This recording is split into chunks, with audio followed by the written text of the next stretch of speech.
I'm just saying the trade deadline has brought us so many good deals today. It has brought us some confetti. And Zach Lowe, welcome back. I'm happy to report we have the trade crank running again. You can breathe easy, Zach. Yes. It's not the same without the trade. Bunch of cowards over there, by the way, scared of the trade crank. Oh yeah, you come into the studio, Zach. You're satellite, big talker. I'll come next year. I'll be like Matt talker, Barnes. Zach. I'll be like Matt Barnes. You can't make me flinch with that thing.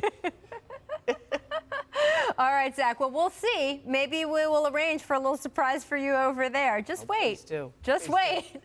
All right. I want to play for you, Zach, what LeBron James said about Andre Iguodala today. Take a listen, and then we will discuss. How do I handle that news? I don't know. I mean, I saw it and was like, okay. I think it makes them a better team because of his championship DNA. You add that to that championship culture down there, so it helps them, right away. All right, so Zach, LeBron just saying, hey, nothing we can do. We're moving on. So how do the Lakers move on here? I think you'll see the buyout market become the Lakers market, whether it's Darren Collison or I think Marvin Williams is going to be a hot name that's going to come up. I mean, that's really all that's left for them. They come out of this with a full roster. They wouldn't move Kyle Kuzma for Marcus Morris. And honestly, you can't really blame them. Kuzma is really the only young asset they have left in the tank, and they want to keep him. They need something for when LeBron gets old. So they'll be the kings of the buyout market, I think. Okay, well, of those two names, and Marvin Williams, a name that some casual fans might not know, but actually very valuable. Can you explain why? I mean, he's declined a little bit the last couple of years, but he's a power forward who can shoot threes and guard a lot of different positions. He competes like all hell. He's a beloved locker room guy, won't shy away from a big moment in the playoffs. He can help teams. I think he's maybe become a little overrated, but he's a good player. Zach, what was the biggest surprise move today? I mean, was it Drummond or was it D'Angelo Russell? Because both of those deals at the start of the day we didn't think were happening. Yeah, I think I'm going to go with Russell Wiggins just because a deal that big with that many complicated pick protections and all that, it had the feel of something that they would talk about and back away and then the deadline would pass. The Drummond one, the return was shocking if you weren't paying attention, but Detroit had long ago, as of a week ago, resolved, we may just have to trade him for second-round picks. So I'll go Golden State, Minnesota as the surprise winner.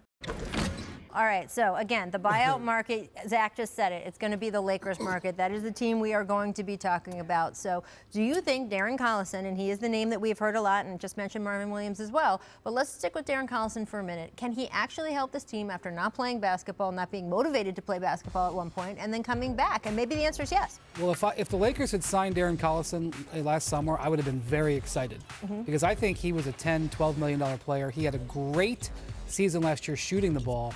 And when you have LeBron James on your team, you need to shoot. But, I mean, Paul, guys at that age skip 9 months. It's just a real question. To come off that type of hiatus. I mean, it's just like when I sat out for a good 4 weeks, getting back into the groove, it was tough. Right. Let alone this guy sitting out 8 or 9 months. So I don't know how much he'll really help them.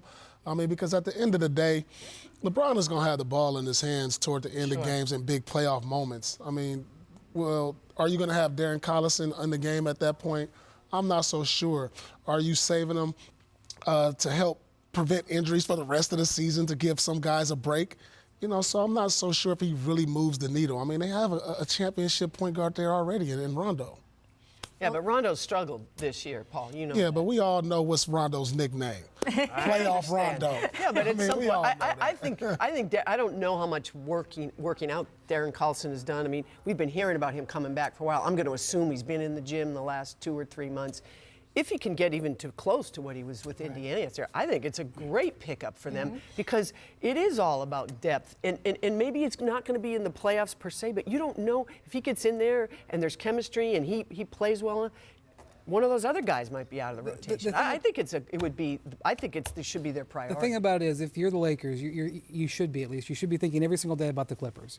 And when you play the Clippers... Man, have the tables have turned in this town. When you play the Clippers in a playoff game, you're going to have to assume that you're going to get 42 minutes or so from Kawhi Leonard and 42 minutes or so from Paul George. That's 84 minutes of two perimeter beast players you have to guard. And I don't think the Lakers have the defense to do it. I just don't think that they do. Now, we started this season. If LeBron was here, he would probably tell me to shut up and sit down. And I'm not saying he would be wrong, but that is where, and Darren Collison does not help that. Darren Collison does not help that. Jackie making fun of you because you're already sitting down. You're right. He would push me even farther down.